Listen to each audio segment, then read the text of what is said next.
राज्यसभा सांसद संजय राउत का बड़ा ही चौंकाने वाला बयान सामने आया है और उनका कहना है कि अब उन्हें राजनीति से जल्द ही रिटायरमेंट ले लेने का समय आ गया है। नमस्कार, आप देख रहे हैं द न्यूज और मैं रानी गुप्ता आपके साथ। आपको बता दें कि ये बड़ा ही चौंकाने वाला बयान है। दरअसल उद्धव ठाकरे गुट के संजय राउत जो है वो इस तरीके की बयानबाजी को लेकर के एक बार फिर से चर्चाओं में आ चुके हैं।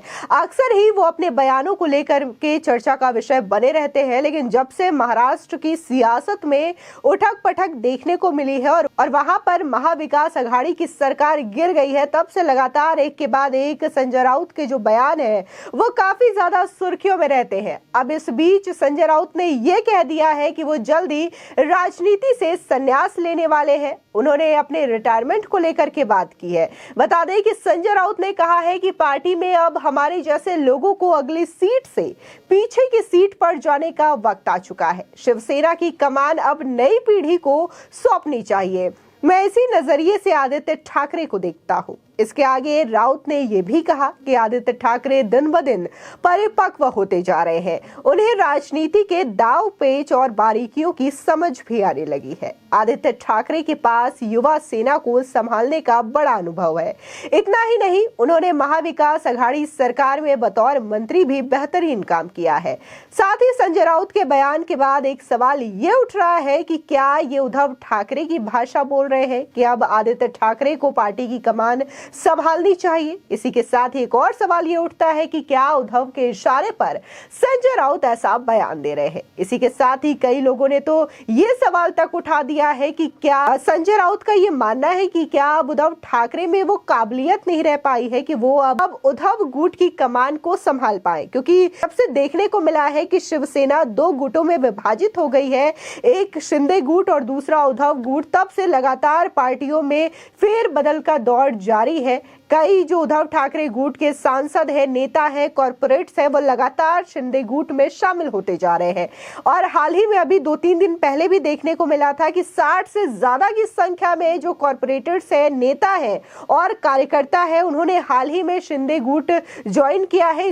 इसी के साथ ही एक और चौंकाने वाला खुलासा ये हुआ है कि जो ज्यादातर एमएलए अभी बचे हुए हैं उद्धव गुट के पास, उसमें से भी सारे के सारे सांसद शिंदे गुट में शामिल हो सकते हैं। तो ऐसे में ये जो फेरबदल का दौर जारी है, इसको लेकर के यही कहा जा रहा है कि शायद अब संजय राउत को ये उम्मीद नहीं लगता है कि एक बार फिर से उद्धव गुट की सरकार वापस महाराष्ट्र में आएगी, जिसकी वजह से वो रिटायरमेंट को लेकर के इतनी बड़ी बात कह रहे हैं और सीधे तौर पर राजनीति से संन्यास लेने की घोषणा कर रहे हैं। बता दें कि संजय राउत ने उद्धव ठाकरे के पुत्र आदित्य ठाकरे की तारीफ भी की है। उन्होंने कहा कि युवा नेतृत्व के पास शिवसेना की कमान दिए जाने के लिए मुझे आदित्य ठाकरे सर्वगुण संपन्न नजर आते हैं। संजय राउत ने कहा कि आगामी लोकसभा और विधानसभा चुनाव भी आदित्य ठाकरे के नेतृत्व में लड़े जाएंगे। संजय राउत ने यह बयान मटा कैफे प्रोग्राम में दिया है। संजय राउत ने कहा कि अब राजनीति से एग्जिट लेने का समय आ चुका है। उन्होंने आने वाले कुछ वर्षों में राजनीति से संन्यास लेने के संकेत दिए हैं। बता दें कि शिंदे फडणवीस सरकार के सत्ता में आने के बाद संजय राउत की मुश्किलें काफी ज्यादा बढ़ गई हैं। गोरेगांव वेस्ट के पात्रा चौल घोटाले में संजय राउत को 3 महीने से ज्यादा जो है वो मुंबई की ऑर्थर रोड जेल में बिताने पड़े हैं। इसके बाद उन्हें जमानत पर रिहा किया गया है। इस दौरान शिवसेना में भी बड़े बदलाव हुए हैं। पार्टी का नाम, चुनाव चिन्ह, ये सब कुछ बदल चुका है। इसी के साथ ही जो कल तक ज्यादातर एमएलए उद्धव गुट में थे, वो भी अब लगातार शिंदे गुट में जाते हुए नजर आ रहे हैं और शिंदे गुट ज्यादा से ज्यादा मजबूत होता हुआ नजर आ रहा है। कल तक उद्धव ठाकरे के लिए जीने मरने की कस्में खाने वाले कई करीबी नेताओं ने भी उनका साथ छोड़ करके एकनाथ शिंदे गुट ज्वाइन कर लिया है। जब संजय राउत से यह सवाल पूछा गया कि वो आदित्य ठाकरे के नेतृत्व की तरफ किस नजरिए से देखते हैं, तब उन्होंने जवाब देते हुए कहा कि जिस नजर से उद्धव ठाकरे आदित्य ठाकरे को देखते हैं, बिल्कुल उसी नजर से मैं भी आदित्य ठाकरे की ओर देखता हूं। शिवसेना पार्टी ठाकरे के नाम पर खड़ी है। ठाकरे नाम पर महाराष्ट्र की जनता का अपार प्रेम और श्रद्धा है। ठाकरे घराने के आदित्य ठाकरे के नेतृत्व में पार्टी अब धीरे धीरे उभर रही है।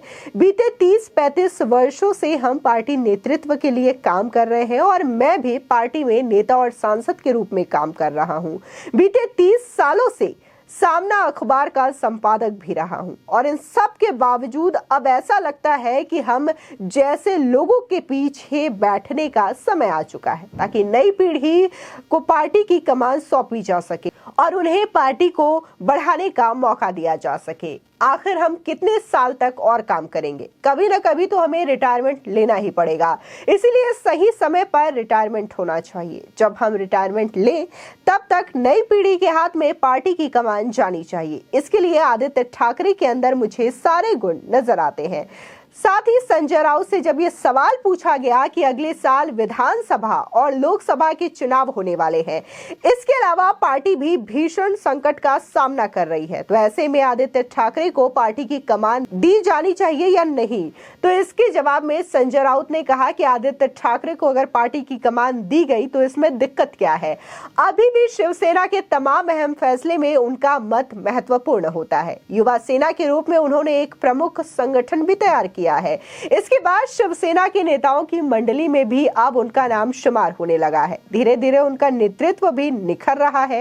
ऐसे में ना होता तो शीतकालीन अधिवेशन सत्र के दौरान आदित्य ठाकरे पर व्यक्तिगत हमले विरोधी दलों की ओर से नहीं किए जाते। आपको बता दें, जिस तरीके से आज महाराष्ट्र में उद्धव गुट की जो स्थिति हो चुकी है और देखने को मिला था कि महाविकास आघाड़ी सरकार जिसमें कि कांग्रेस, शिवसेना और एनसीपी मौजूद थी, तो ये सरकार गिरने के बाद से ही लगातार उद्धव ठाकरे, संजय राउत की किरकिरी हो रही है।